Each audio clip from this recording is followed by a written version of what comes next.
The champagne was still cold in my hand when I heard him say it. I had stepped away from the reception for just a minute. My heels were killing me, and I needed 30 seconds alone before going back out there to smile at 200 people.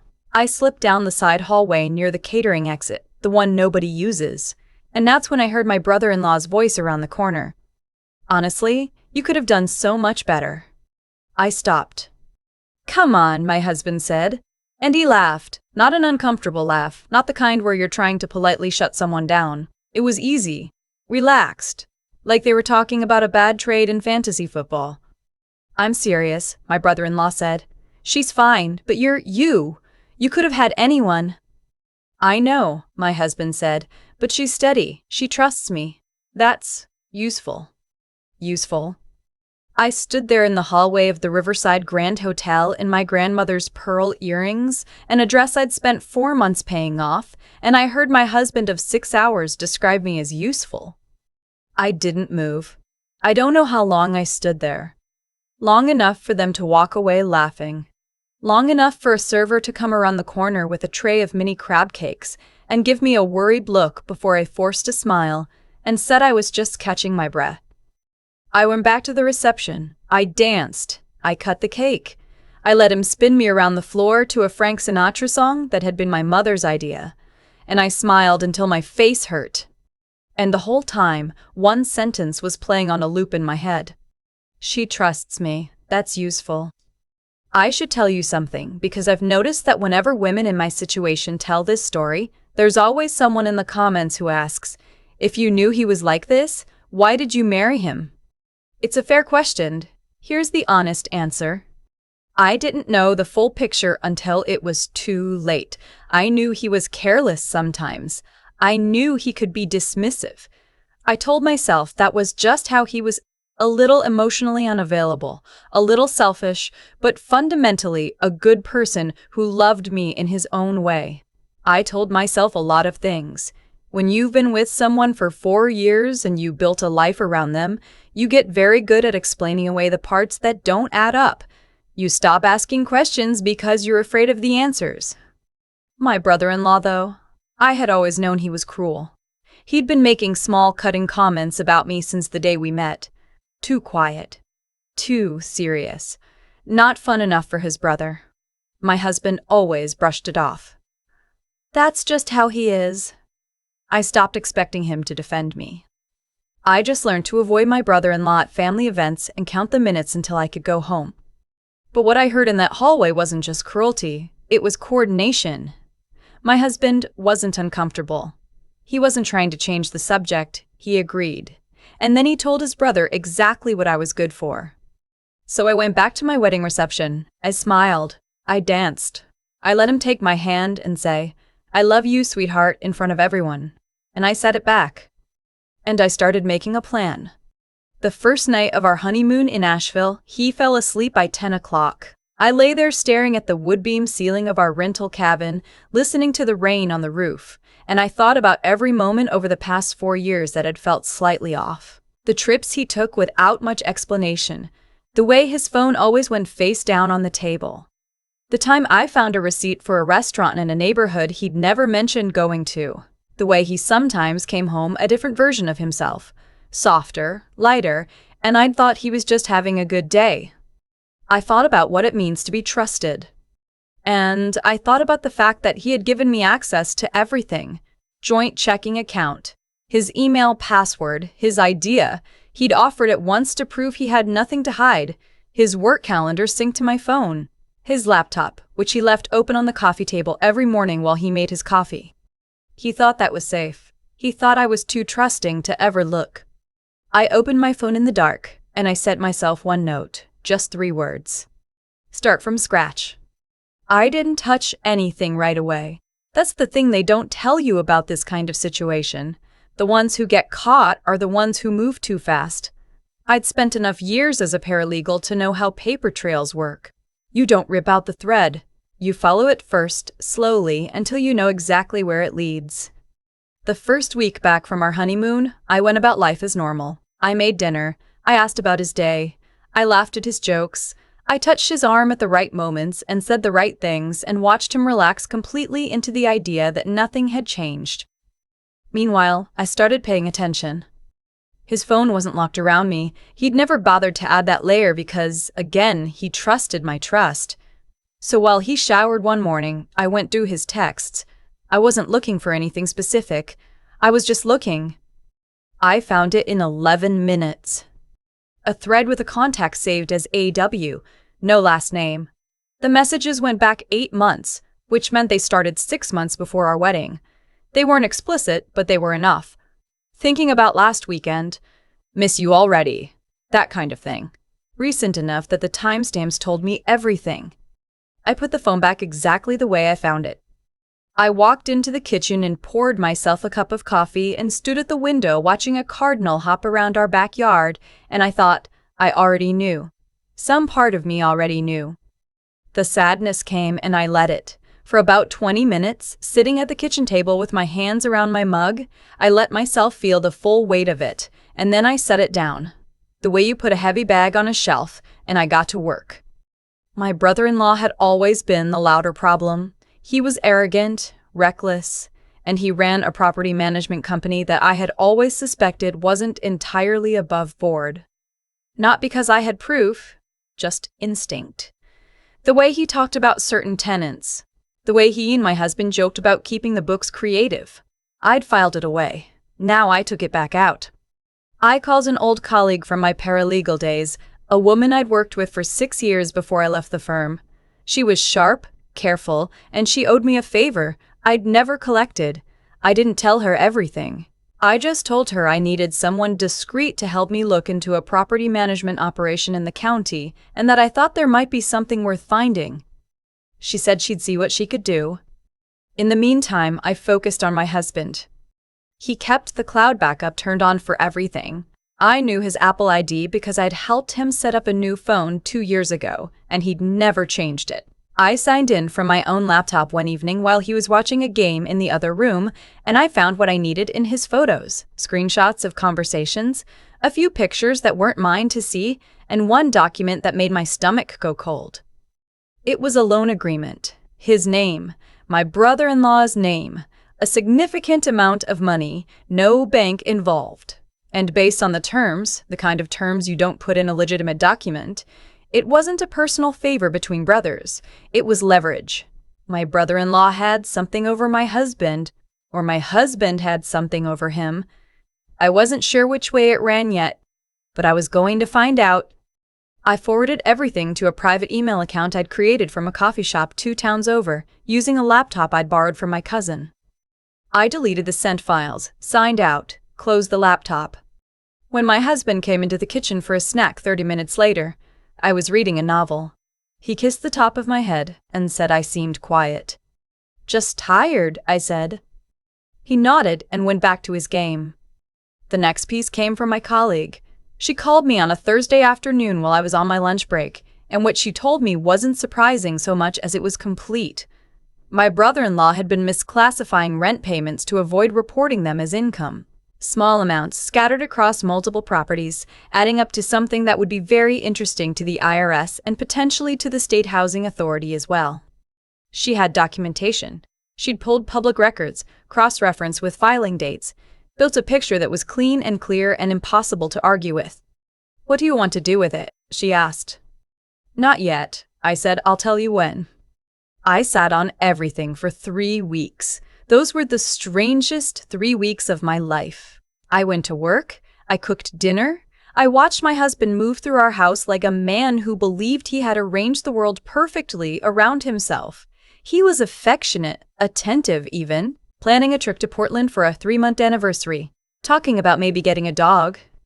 My brother-in-law came over for dinner once. He was his usual self, just barely polite to me, treating me like a piece of furniture in my own home.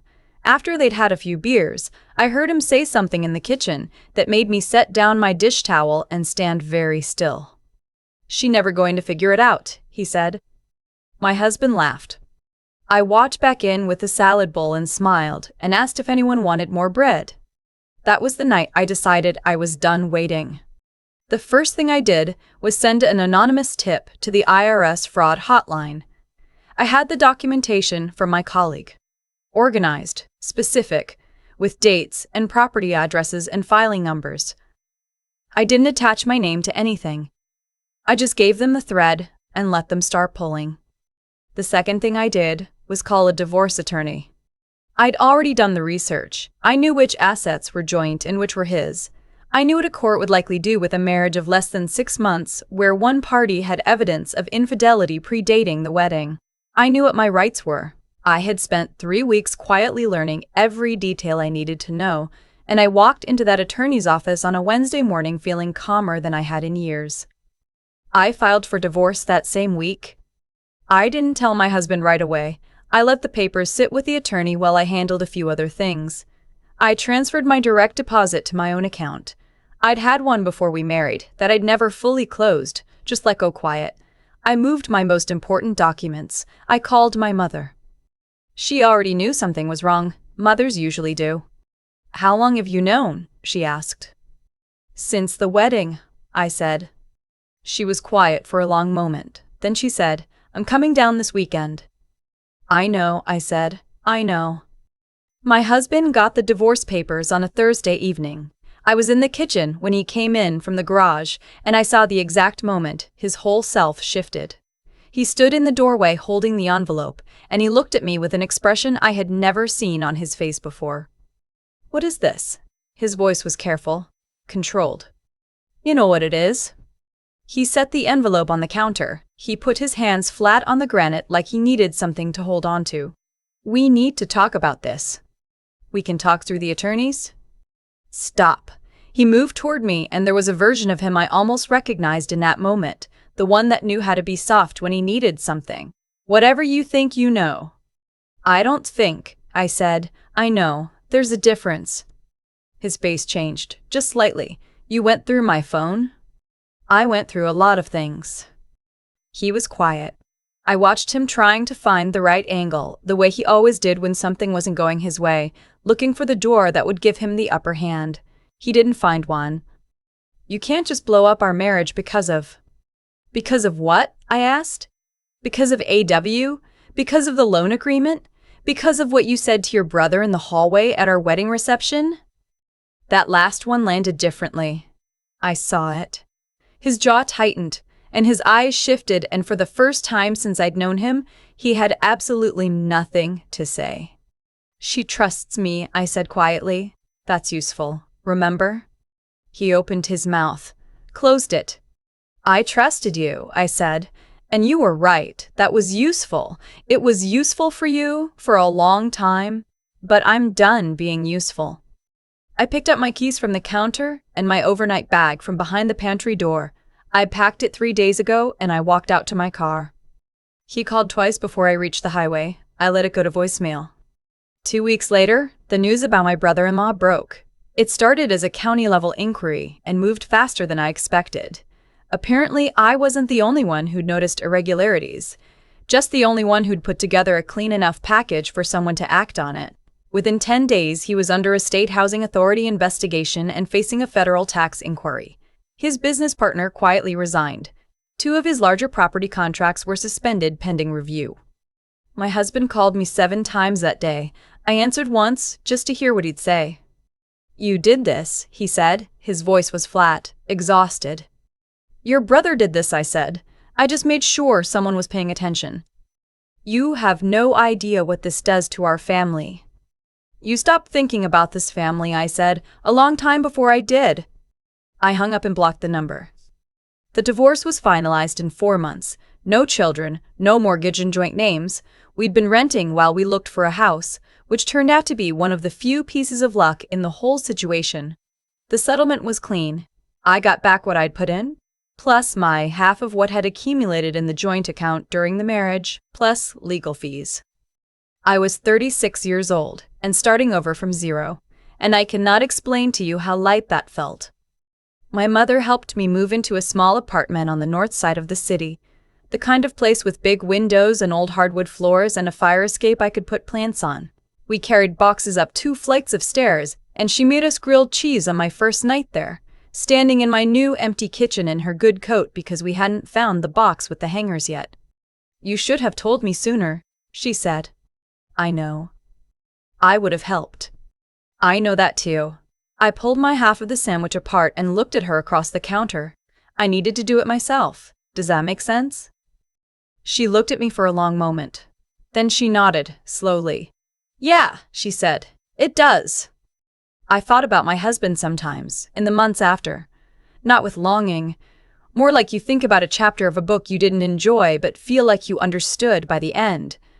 My brother-in-law's case dragged on through the court system, the way those things do. Last I heard, he was looking at significant fines and possibly more, depending on how the federal side resolved. My husband had quietly hired a crisis PR firm which told me everything about his priorities. I didn't follow it closely. I had other things to think about. What I know now, that I couldn't have articulated the night I stood in that hallway with a champagne glass going warm in my hand, is this. The most dangerous lie I believed wasn't about him. It was about myself. I believed that staying was the safe choice. That leaving would mean starting over, and starting over was frightening, and frightening was the same as impossible. It isn't. You can walk out of a reception hall on the best day of your life and realize the best day of your life hasn't happened yet. You can spend 6 months building a case with the patience of someone who has finally decided she is worth the effort. You can stand in a kitchen in a rented apartment eating grilled cheese with your mother and feel more like yourself than you have in years. I put my first plant on the fire escape on a Sunday morning in March, a little potted rosemary I bought at the farmer's market 2 blocks over. I stood out there in my pajamas with my coffee and looked out at the city and thought about how strange it is, the way life rearranges itself once you stop trying to hold the wrong shape in place. The rosemary is still alive. That's more than I can say for the marriage. But I am too, more than I've been in a long time. The rosemary is still on the fire escape. I check on it every morning when I make my coffee, and every time I do, I think about how strange it is that a little plant became the symbol of the whole thing, of what it means to stop holding the wrong shape in place and just let yourself grow somewhere better. I used to think that staying was the moral choice, that leaving meant giving up, and giving up was the same as failing. But what I've learned, slowly, the hard way, is that integrity isn't about endurance. It's about honesty. Being honest with yourself first, before anyone else. My husband wasn't honest. My brother-in-law wasn't honest. And for a long time, I wasn't honest with myself either, because I kept explaining away the parts that didn't add up. That's the thing about self-deception. It feels like loyalty when you're doing it. It only looks like what it really was once you're on the other side of it. What I did wasn't revenge. I want to be clear about that, because I think people hear she filed divorce papers and reported him to the IRS, and they picture someone acting out of anger. But by the time I made those calls, the anger was gone. What I had instead was clarity. I had spent weeks paying attention, following threads, learning every detail I needed to know. Not to hurt anyone, but because I was done making decisions based on incomplete information. That kind of careful, methodical thinking is what saved me. Not the dramatic confrontation in the kitchen, not the moment he read the papers. The weeks before that, the quiet ones, the ones where I chose to use my mind instead of my feelings. There's something I want to say to anyone who's ever been called naive, or steady, or, and this one still gets me, useful. Those words say nothing about you and everything about the person saying them, because the thing about being underestimated is that it only works if you believe it. The moment you stop believing it, the whole game shifts. My husband thought my trust was a weakness he could lean on forever. He never considered that a woman who pays attention, who thinks carefully, who is patient enough to wait for the right moment, that woman is the most formidable person in the room. He just wasn't paying close enough attention to notice. I think about my mother standing in my new kitchen in her good coat, making grilled cheese because we hadn't found the box with the hangers yet. She didn't say, "I told you so." She just showed up. That's what real steadiness looks like. Not staying in something that's breaking you, but showing up for the people who matter when they need you most. She modeled that her whole life. I just didn't fully understand it until I had to practice it myself. The hardest part wasn't the divorce. It wasn't the legal process or the financial untangling or even sleeping alone in a new apartment for the first time in 4 years. The hardest part was choosing to believe I was worth the effort of starting over. That the work of rebuilding, the paralegal research, the private email accounts, the quiet, careful months of preparation, was work I deserved to do for myself. Not for anyone else. Not to prove a point. Just because I was worth the effort. Turns out I was. That's the only thing I know for certain now. Everything else, the new apartment, the rosemary, the mornings that feel like mine again, that all came after. But that one thing came first.